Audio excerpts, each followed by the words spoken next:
Hola, ¿cómo están? Buenas tardes. Aquí nosotros muy contentos de nuestro segundo programa, Diálogos Mexiquenses. El día de hoy vamos a tener un panel de expertos que ahorita nos va a presentar el licenciado Neira. ¿Cómo está usted?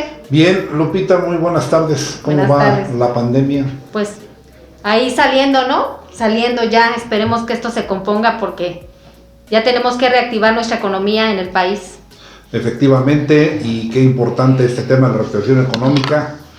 Ya el licenciado Pedro Aces hace una mención importante sobre esta actividad y bueno, fundamentalmente la actitud de todos los elementos de la producción que permitan y se conserven esta armonía para que se reactive esta economía. Muy bien, Lupita, pues el día de hoy, en esta segunda emisión de Diálogos Mexiquenses, queremos tocar un tema importante que está plasmado desde nuestra Constitución en el 123 y en su ley reglamentaria, el famoso apartado A y B de la Ley Federal del Trabajo.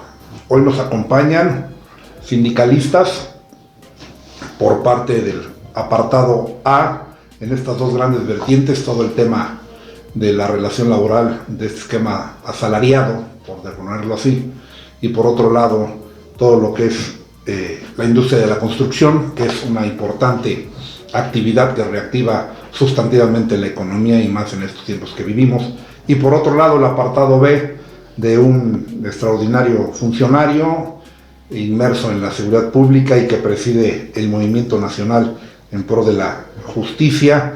Él es Jaime Ramón Bernal. Bienvenido, Jaime, ¿cómo estás? Gracias, bien, y gracias. Muy bien, ¿qué nos platicas? ¿Cómo vamos? ¿Qué dice el movimiento? Pues vamos bien, es un movimiento que sigue luchando por la reforma del artículo 123, apartado B, fracción 13, párrafo segundo. ¿Qué deficiencia le encuentras como servidor público en relación al apartado A? ¿Qué sientes que le falta? Queremos hacer una alianza con toda la clase trabajadora, todos los sindicatos, para que juntos podamos modificar, hacer esa reforma constitucional. Excelente, ahorita regresamos contigo con Jaime Ramón Bernal. Gracias. Y en esta materia, con un sindicalista de muchos años, sindicalista de origen, quien es el secretario de Interior del Sindicato Nacional de Trabajadores San Juan de Otihuacán, que representa la mano de obra contratada de diferentes empresas, no solo en el Estado de México, sino en todo el país, y que es un sindicato ya de muchos años. Él se encuentra con nosotros, Antonio Rodríguez Bisuet, quien es el secretario del Interior de este sindicato. Toño, ¿cómo estás? Muchas gracias por la invitación, como siempre a la orden a la que se ofrezca en pro de la clase trabajadora. ¿Cómo se reactiva ya en esta representación que tú tienes? ¿Qué industrias de esta representación que tienes ya se están reactivando? El Sindicato Nacional de Industria de San Juan de Otihuacán es un sindicato de 1938. Desde ese tiempo a la fecha ha luchado siempre en pro de las garantías de los trabajadores. Directamente a tu pregunta, la industria del transporte se ha habido minada a un 40% de su gran mayoría. Únicamente la industria del transporte de perecederos y necesarios para la industria que se permitió trabajar es la que trabaja posiblemente al 80%. ¿Y la relación laboral se ha minado algún derecho en esta pandemia? Los trabajadores han tenido que apretarse el cinturón en solidaridad con la empresa ha conservado los derechos de los trabajadores. ¿Cómo va el contrato colectivo? Tomando en cuenta que de inicio no teníamos a bien cierto cuál era el camino a seguir, y bueno, que actualmente todavía desconocemos, aunque parezca haber ya una luz en el camino. De inicio, la empresa, comprometida con los trabajadores y nosotros optando la oportunidad de darle servicio que nos ocupa, nos permitió de momento dar garantizar sus sueldos y todas sus garantías del contrato colectivo de trabajo. Obviamente al paso del tiempo y al retraerse la economía y el trabajo de esa industria en particular, se tuvo que reacomodar obviamente en convenio con los trabajadores, el poder ir avanzando.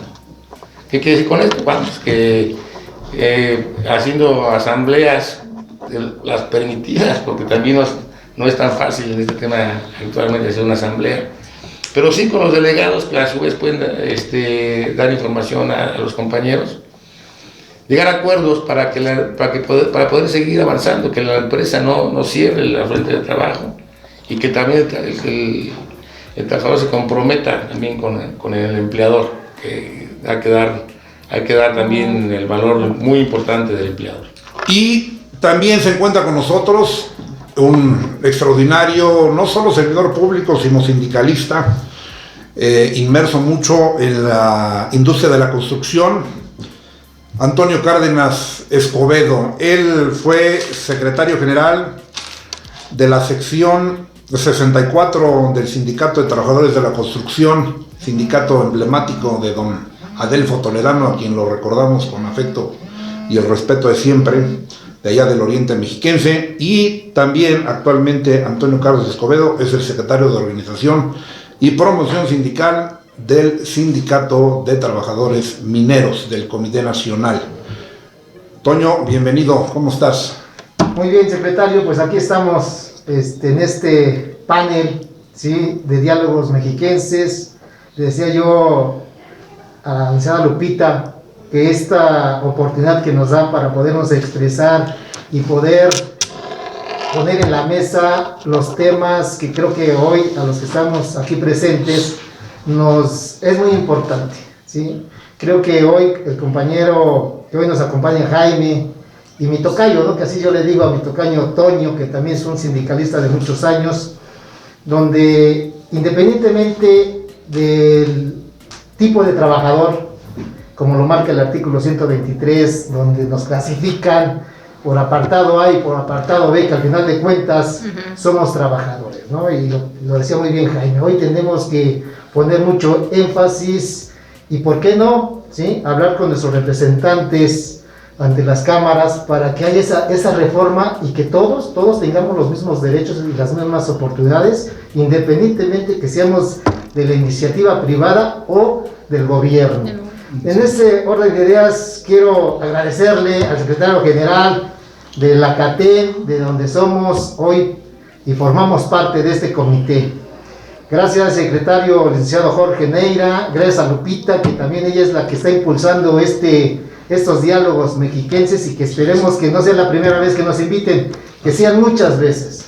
Así es. Y pues agradecerte, líder, y si lo decías, pues nosotros también venimos desde muy abajo, participando esencialmente en el tema del transporte y la construcción, con un líder que ustedes lo deben de conocer y que bueno, ya se nos adelantó, el líder don Adelfo Toledano García, de la zona oriente, donde representaba a un buen número de trabajadores, no solo del transporte, también de la construcción, y este rubro es muy importante.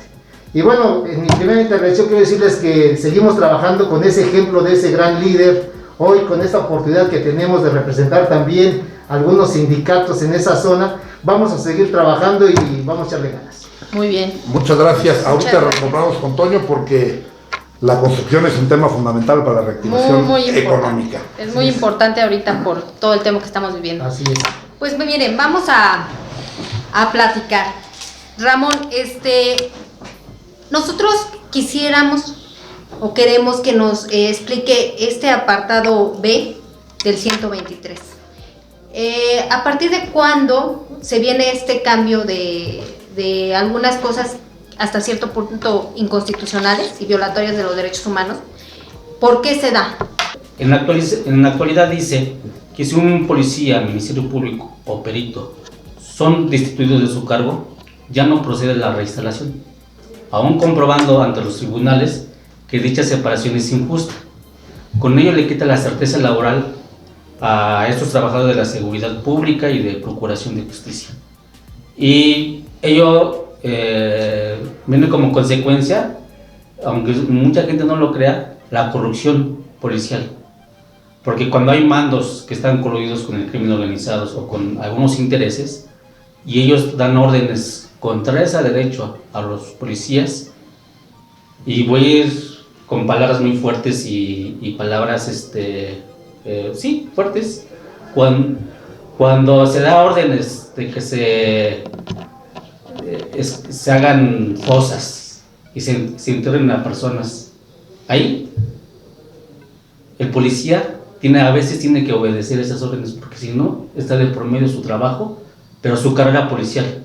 ¿Por qué? Porque si desobedece una orden de un mando corrupto, él le puede iniciar un procedimiento administrativo, después llega la destitución y ahí se acaba su carrera policial. Y luego viene una obligación, Exactamente. que acaba hasta con su libertad. Así es. Entonces hay policías, la mayoría, de manos limpias, que se han negado a cumplir esas órdenes contrarias a derecho, y son muchos compañeros que han estado por esa situación fuera de la corporación policial. Ok, a ver, yo soy un policía municipal, ministerial, obviamente pues tengo una relación laboral, porque le presto los servicios a una institución, son mis derechos, son mis obligaciones. Pero hay un tema que en la Ley Federal del Trabajo se conoce, y si no me equivoco, está en el... no abundo más para no regarla, pero lo que habla de la seguridad y higiene. Ahí hay una obligación del patrón en la ley. Y si yo trabajo para la industria gastronómica, o la construcción, o la alimenticia, o el comercio, tengo elementos que mi contrato colectivo me refiere como las herramientas o accesorios para lograr bien mi trabajo, y se procure y se preserve mi salud. Sí. Y eso está establecido, si no me equivoco, en la norma oficial mexicana, número 19. Y de ahí referimos temas de la salud en la 30, y de ahí a la 35, porque también la salud no solo es en el plano físico, sino en el plano mental y en el medio ambiente. Y si hablamos de seguridad, pues obviamente tengo que guardar esas normas. El policía se prevé la protección de esas normas, las contienen, las consideran. El derecho a la salud, no, definitivamente no se está protegiendo ese derecho para los trabajadores de la seguridad pública. Es lo último, porque en muchas de las ocasiones no tienen derechos sociales, no tienen derecho a médico, y entonces ahí hay una vulnerabilidad al derecho a la salud por parte de los trabajadores de la seguridad pública. A ver, es algo así además de muy específico, muy sencillo, pero lo tomo para que a partir de ahí vemos por cualquier municipio donde estamos en el estado, pues hay policías municipales, y a veces veo uno con todo el uniforme, trae su bota o zapato muy bien definido, acorde al uniforme, pero hay compañeros que veo en las esquinas, en todo, y traen zapatos normales o escenarios. ¿Eso es producto de qué? De que el compañero, porque lo pasa en las fábricas. Así es. No, les das el zapato y van y lo ven, lo regalan, porque también sucede. ¿Sí? ¿Qué hacemos ahí? Y ahorita pasamos con los compañeros para ver el mismo tema, porque la construcción también sucede. Una estadística, encuesta que hizo Causa en Común, refiere que casi el 60% de los policías pagan de su sueldo para comprar su uniforme, porque la dotación a veces nada más les llegan a dotar una vez al año, unas botas y un uniforme, pero eso se desgasta con el sol y el tiempo. Entonces muchos policías compran su propio uniforme. El policía paga por su uniforme. Así es. En la mayoría de los municipios, las policías municipales pagan por su uniforme. Y los que andan con el presidente municipal difundiendo su actividad y traen su nombre del presidente. Pues ellos son los consentidos, los que... Ellos no pagan el uniforme. Ellos están bien... Porque ellos llevan bien uniformados con su chaleco, Sí, y de todos colores, Y de todos colores. Así es. No hay excepciones. Y bueno, y vamos más allá en el ámbito de la Procuración de Justicia. Por ejemplo, los servicios periciales tienen que comprar sus guantes especiales, tienen que comprar los reactivos para un servicio pericial. O sea, se ha visto, nosotros hemos documentado casos donde el sistema de justicia, los trabajadores tienen que invertir para hacer su trabajo.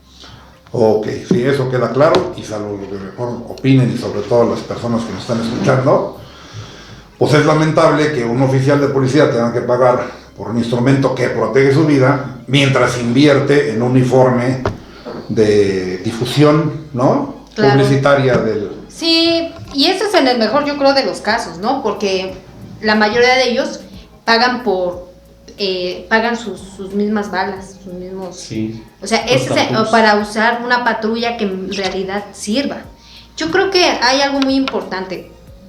Déjeme comentarle, Ramón, que nuestro líder, Pedro Aces, fue de las primeras personas que formó un sindicato de seguridad. Es correcto. Sí, no estoy mal. ¿Cómo le afecta al trabajador de la seguridad que no se puedan aglutinar vulgarmente hacia un sindicato? Sí. ¿Por qué no se les permite? Bueno, la misma Constitución, en el apartado B, fracción 13, hay un párrafo que dice que se regirán bajo sus propias leyes. Uh-huh. Pero se requiere una reforma que mencione, se regirán en derechos laboral por la Ley Federal de Trabajo y en otros rubros por la Ley de Seguridad Pública y tal. Entonces, eso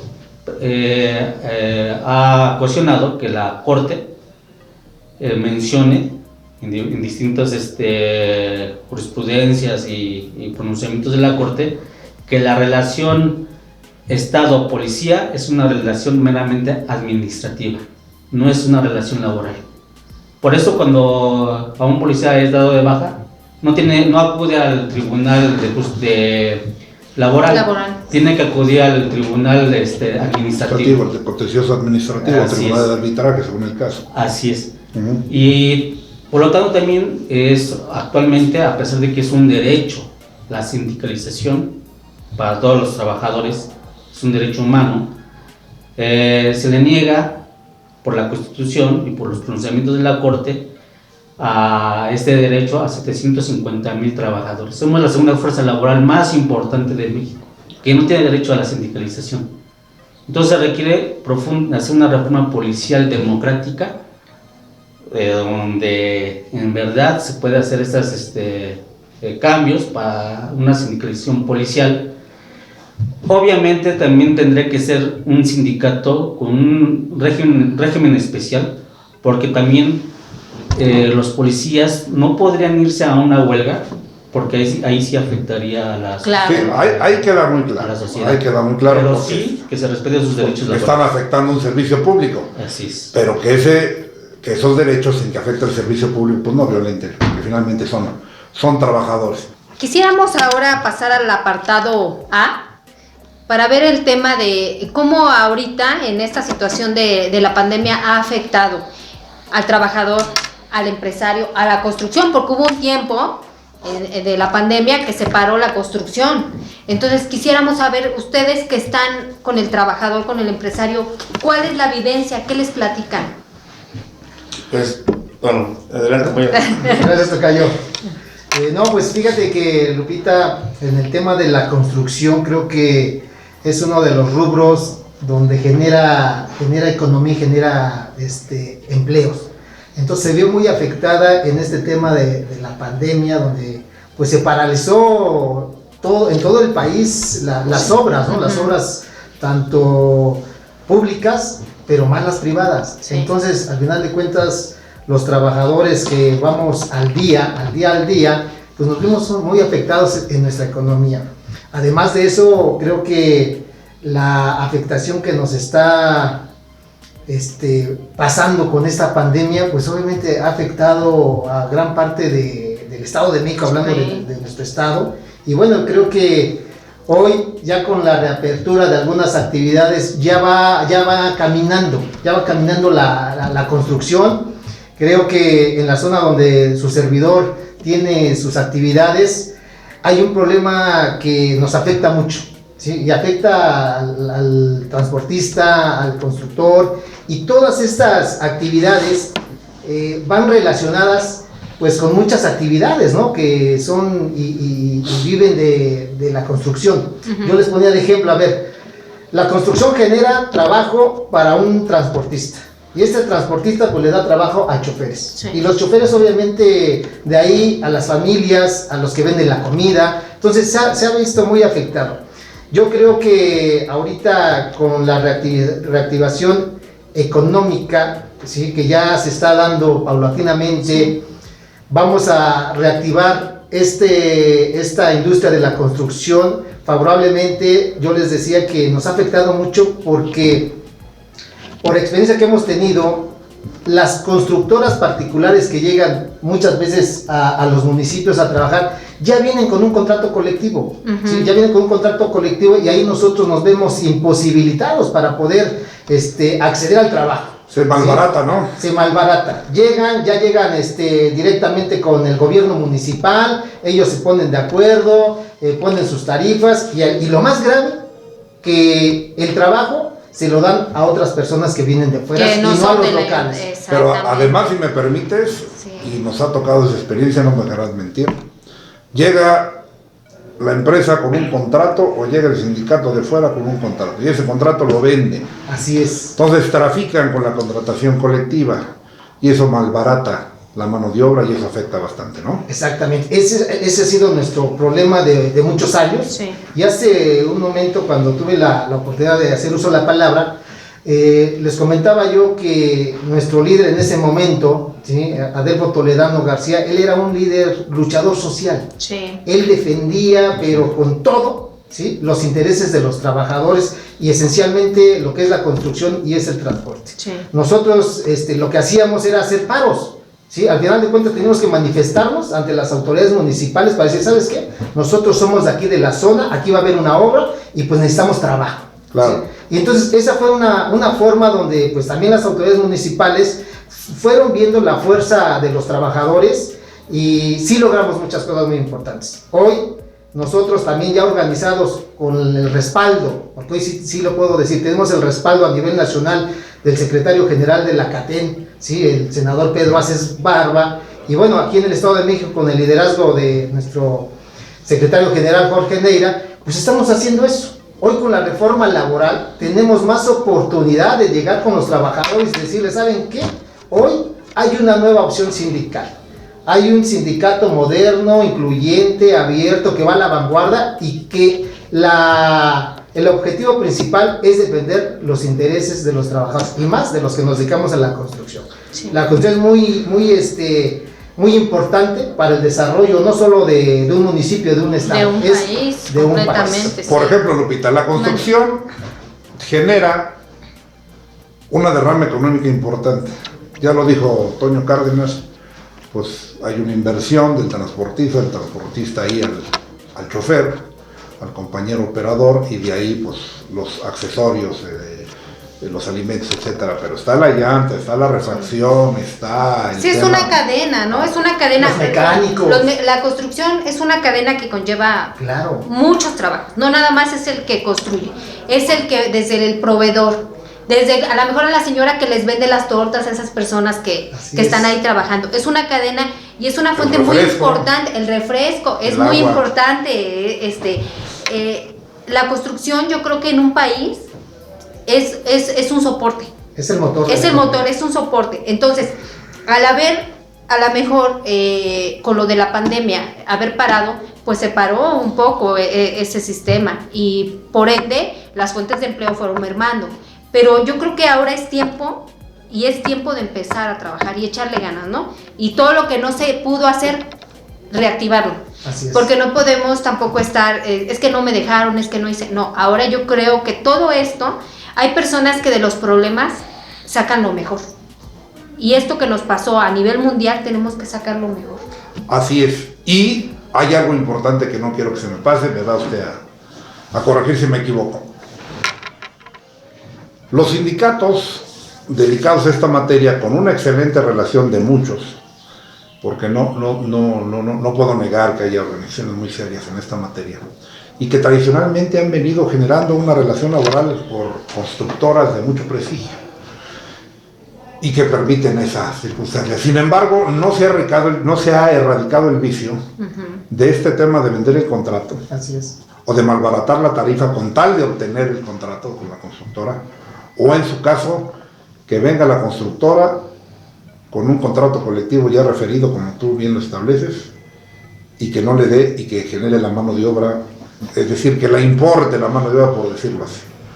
Y no hay otra cosa, y los economistas no me dejarán mentir, el verdadero desarrollo es cuando se genera al interior, porque eso produce un consumo interno y una serie de cosas que reactivan esa economía local. Yo creo que aquí la autoridad, salvo, digo, como en los temas de seguridad, también tenía que estar al pendiente. Ahorita hablamos de seguridad y higiene en la seguridad pública, en los trabajadores de la seguridad pública o de la seguridad en general, pero también aquí yo refería a un tema que puede estar marcado en estos conceptos de seguridad y higiene, y tiene que ver, salvo su mejor opinión, tiene que ver que así como la autoridad nos pide que no haya conflicto, que permita esa la posibilidad de una paz social y un equilibrio en los medios de producción, ¿sí? También la autoridad debe ser el promotor, hablando de seguridad y higiene, de la tranquilidad de esa fuente de empleo.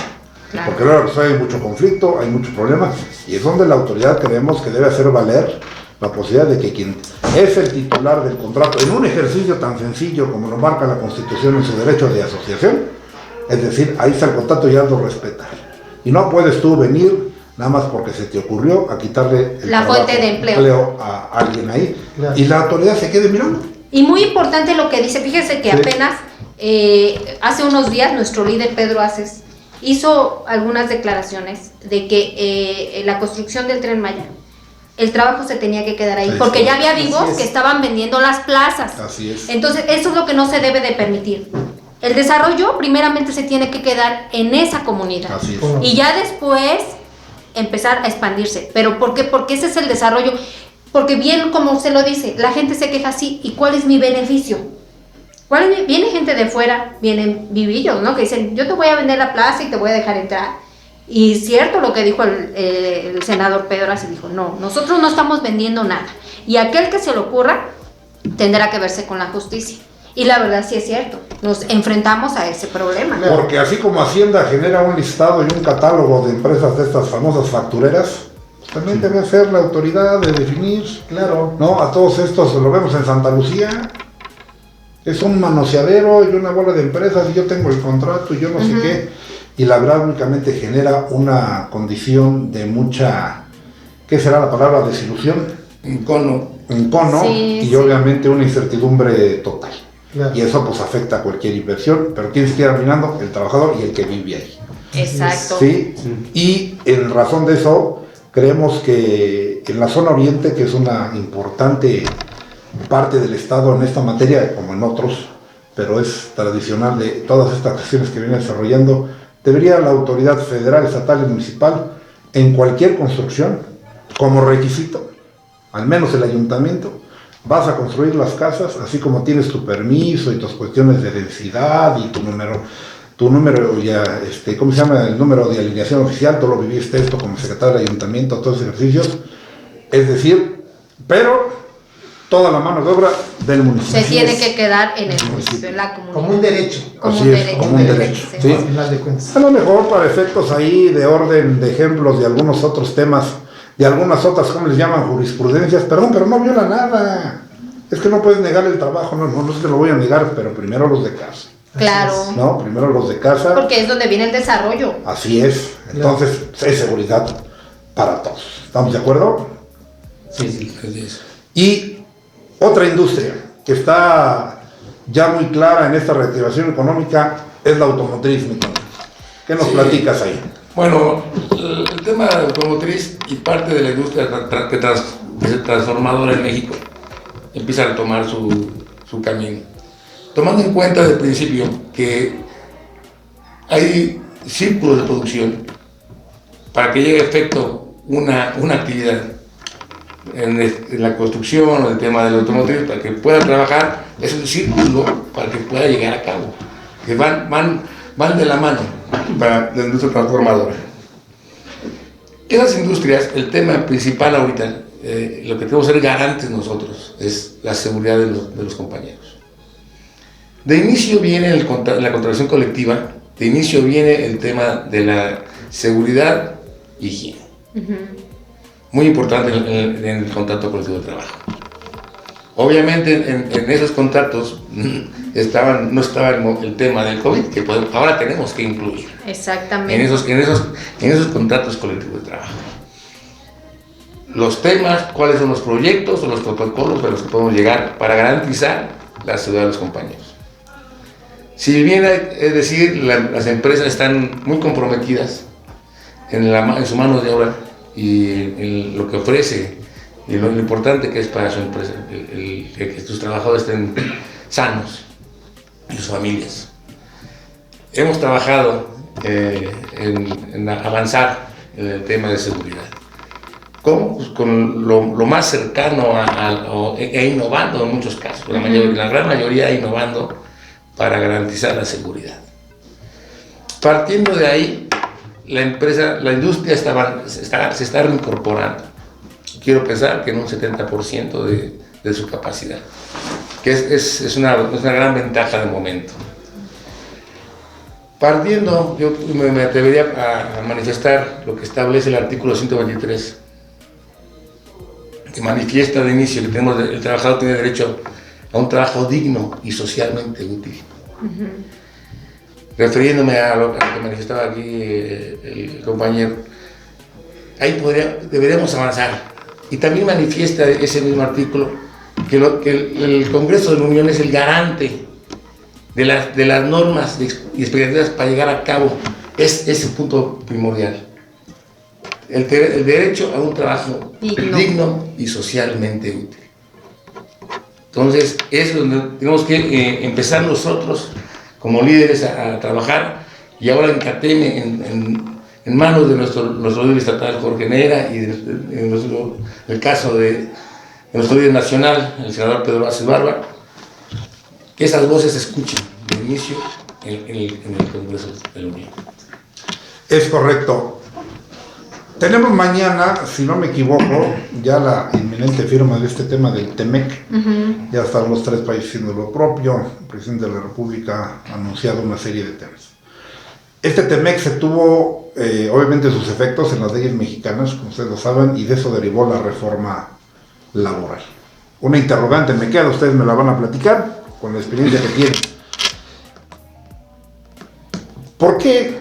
Y digo, a mí me queda claro. Yo tengo mi punto de vista, pero ustedes me dicen, en la iniciativa privada, como en la construcción, que finalmente pues pública o privada, pero bueno, la relación ahí los enmarca la laboral en el apartado, pero en el apartado B, dice la reforma, no sé, X empresa manufacturera, alimenticia, de servicios, o una obra, reconstrucción y todo, pues ahí pueden contratar el empleador, su relación laboral con 3, 4, 10, 12, o sea, como lo marque, ¿no?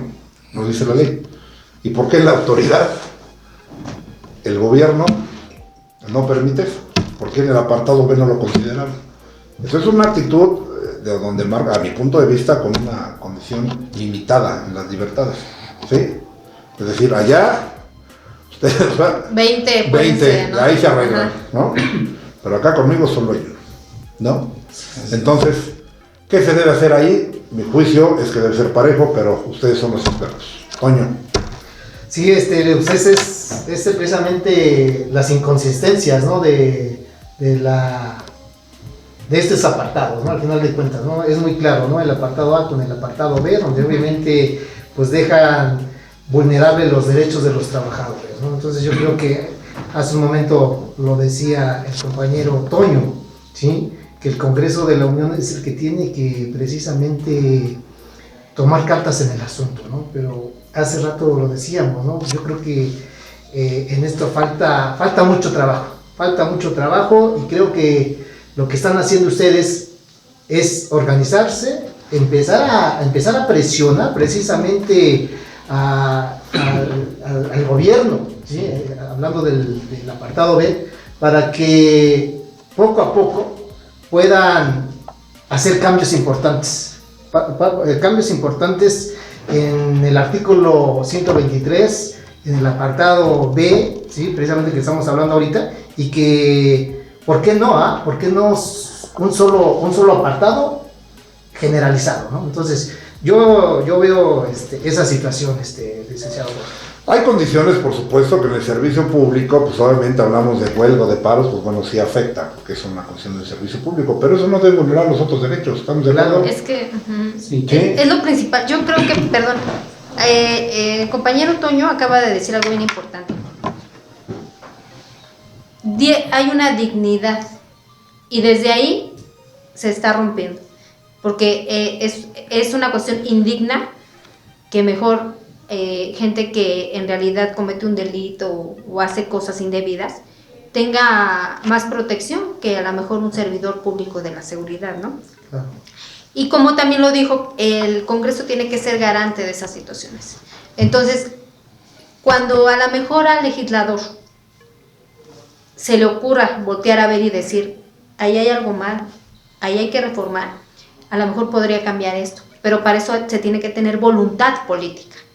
Nosotros en CATEM hemos visto que hay una voluntad política de nuestro principal líder, que es el senador. Porque cuando se voltea a ver a los más desprotegidos es cuando la gente dice, se está trabajando. No nada más están sentados ahí firmando documentos. Pero yo creo que se tiene que tener en realidad, ser más empáticos con estos trabajadores. ¿Por qué? Porque de ahí parte la dignidad, yo creo. Sí. Pues sí, sería muy importante hacer un llamado a todas las fuerzas políticas que están en el Congreso, porque a propósito de que mañana entra oficialmente el TEMEC, quiero mencionar que hay organizaciones de Estados Unidos que vienen a México a medir el Estado de Derecho en cada región del país y tiene que ver con la seguridad pública. Ellos, al medir el Estado de Derecho, ven en qué regiones van a invertir y en qué regiones no van a invertir, porque ellos no van a arriesgar sus capitales. Entonces, no nada más es por la dignidad de los policías, es para que se reactiven las diferentes regiones de México. Necesitamos una seguridad real para que se proteja a toda la industria, a toda la clase trabajadora, y solamente dignificando los cuerpos policiales, dotándoles de certeza laboral y jurídica a todos los policías, vamos a tener esta seguridad real para todo México. Y es importante que si mañana entra el TEMEC, es darle también prioridad a los temas de seguridad. No va a funcionar ningún programa o política en materia de seguridad si no se dignifica primero a los policías. Y esa es parte de la seguridad también para los trabajadores. Claro. Entonces sí tenemos que hacer una sinergia, todas las clases trabajadoras, todos los sindicatos, CATEM, le vamos a pedir que nos ayude a todos los policías, y aprovechando también que el senador Pedro Aces está en el Senado, porque ahí tenemos una minuta de reforma aprobada en el Congreso, en la Cámara de Diputados, ya está en la Cámara de Senadores una minuta de reforma al 123, que está ahorita estancada, pero sí vamos a necesitar de los actores políticos, de los presidentes de las fracciones parlamentarias, que echen a andar esa minuta, que la revisen y que sea ya subida al pleno para que se vote a favor o en contra, ¿no? Pero yo confío que se van a unir todas las fuerzas políticas, porque es algo justo para México. Ahí la gran importancia, lo decía Toño Rodríguez, eso recae precisamente en el Congreso. Precisamente ahí en el Congreso es la importancia de que ya hoy en día se constituyan mayorías, no mayorías en razón de una causa política, sino en mayorías de veras de causas sociales. La importancia que ya por México se manifieste ahí socialmente hablando, una gran fuerza que permita ahí la participación y obviamente con auténticos representantes sociales y populares. El Congreso ya no puede haber, ahí lo digo, y lo digo yo con todo respeto, no puede haber ya ahí gente ahí, perdón lo digo, pero desde que nacieron, desde que dieron uso de razón, se le han empezado dando órdenes, ¿no? Tiene que haber gente, y eso no tiene que ver la condición socioeconómica, tiene que ver con una condición que realmente sepan el México real, el México en el que estamos, con sus buenas y con todas sus malas. Eso es lo importante de este país, porque la iniciativa privada en este país, el empresariado mexicano, el capital, es precisamente la gran activación de la actividad económica. ¿Estarás de acuerdo, Toño? Así es, nosotros como líderes, agradecemos profundamente el empleador, el esfuerzo que hace la iniciativa privada para dar trabajo. Comprendemos de inicio lo que significa el capital, sí, y el porqué de sus inversiones. pero siendo ellos los que más ponen de inicio un proyecto y emplean una parte en específico de una mano de trabajo. Y vamos, y ese trabajador tiene oportunidad de asociarse, libre asociación con un sindicato. Ahí iniciamos, hasta ahí está maravilloso cómo vamos avanzando. Mientras no se vulneren esos derechos o se corrompan, Claro. es donde ya empezamos a tener problemas, ¿no? Así es. Así es. Y a veces vemos que los verdaderos delincuentes están en otro lado, ¿eh? Los que tenemos la gran dicha de dar nuestro servicio a los trabajadores, comprendemos bien lo que manifiestas. Para nosotros no hay trabajadores de A y de B, son trabajadores. Exactamente. Por eso, Sí. de inicio empieza en nuestros sindicatos de trabajadores, no dice sindicato de trabajadores del apartado A o B, no, de trabajadores, porque es lo que somos. Había un senador que quiere reformar también una propuesta para incluir el apartado C. No, No, ya pues no, ya no. divides mucho. O sea, No, ya te es entiendas. que ese tipo de cosas no le hacen bien al país. Ese tipo de cosas de clasificaciones no le hacen bien al país. Y más cuando estamos hablando de derechos humanos. Así es. los derechos humanos están clasificados en A, B, C o de primera instancia o de segunda Sí. instancia. Así es. Así es. Generar un apartado C, ¿eso que será? ¿Para sexo servidor? ¿No? ¿O para No, era la propuesta para también el tema de los trabajadores de la seguridad pública. Así es. Excluirlos a un apartado C todavía. Sí, no. Al es final, creo que el escenario es de todos somos trabajadores, todos tenemos derechos y todos Así tenemos es. Diferentes obligaciones. funciones, pero todos somos trabajadores. ¿no? Al Sí, final de cuentas. exactamente. Y los elementos procesos son muy claros. El que paga, el que invierte, tanto en capital, incluyendo obviamente maquinaria, equipo y todas esas cosas, como la mano de obra. Habrá mucha tecnología, pero siempre estará la mano de obra por el hombre, y no soy marxista ni comunista ni comparto esas cosas, simplemente es por el contrario, soy más de la condición keynesiana, pero siempre habrá una mano de obra que habrá hacer las cosas. Y hay trabajadores en cualquiera de los ramos que se ponen la camiseta por su empresa, los demás son grillas, ¿sí? Y de verdad con auténtica, con organizaciones y una relación laboral seria, clara, con auténtica vida sindical y laboral, que únicamente lo que busca es conservar la fuente de empleo. ¿Estarán de acuerdo? Y que este país crezca. Así Eso es. es el fin, que el país crezca. El sindicato, si me permiten, tocayo, me adelanto, es el mediador entre los dos factores de producción. Debe seguir así, no debe ser excluido.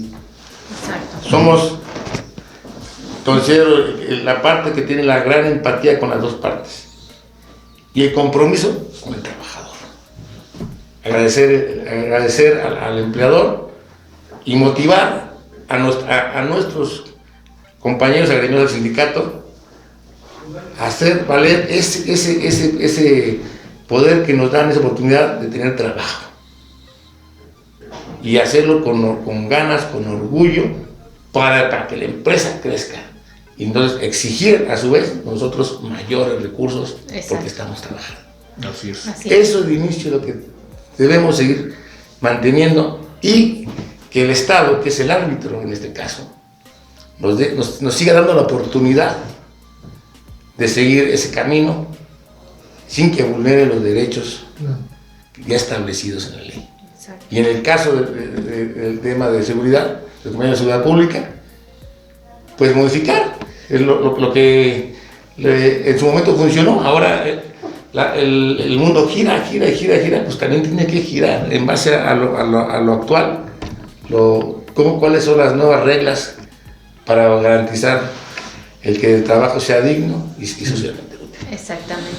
Es correcto. Pues hoy tuvimos un diálogo importante, Sí. con 3 ramas importantes o 3 ejes importantes. Obviamente todo lo que es la iniciativa privada, que representa toda esta mano contratada, mano de obra contratada en muchas ramas, y que tiene una porción importante al Producto Interno Bruto. La construcción, que no se diga, que es el ámbito más grande que detona la economía. Yo no sé en otro país, pero no es que así es. Sí, claro. Así es, da para Es hacer fundamental. 1000 cosas y obviamente con unos escenarios que ojalá en su momento se corrijan todos esos vicios, Claro. permitirá mayor tranquilidad y armonía, no solo en los medios de producción, sino en la sociedad.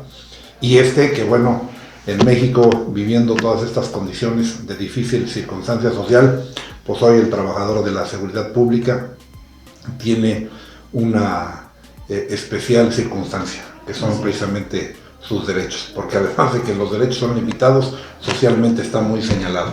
Unos se lo han ganado, ¿no? A pulso. A pulso se lo han ganado, y no necesariamente son los más los chiquitos, son otros más altos, Sí. pero eso ya la historia y la ley los juzgará. Los juzgará. Pero sí debemos reconocer que la gran mayoría de los trabajadores de la seguridad pública son gente seria, gente importante, que se pone bien la camiseta y que hace día con día su trabajo, y que solo sabe que sale de su casa, pero no sabe si regresa.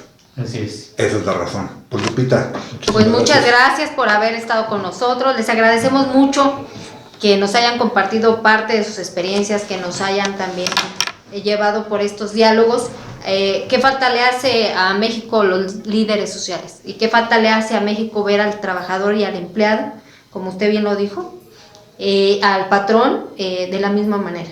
Que no haya este tipo de clasificaciones, que todos tenemos que jalar para un mismo rumbo y es por el bien de México. Pues muchísimas gracias. Esperemos verlos la próxima semana y también déjenos sus comentarios si quieren que vayamos a algún municipio o si quieren venir, pues aquí los esperamos. con muchísimo gusto, y el tema que quieran comentar, con muchísimo gusto, son diálogos mexiquenses. Buenas tardes a todos. Muchas gracias. Gracias. Gracias. Muchas gracias por la invitación.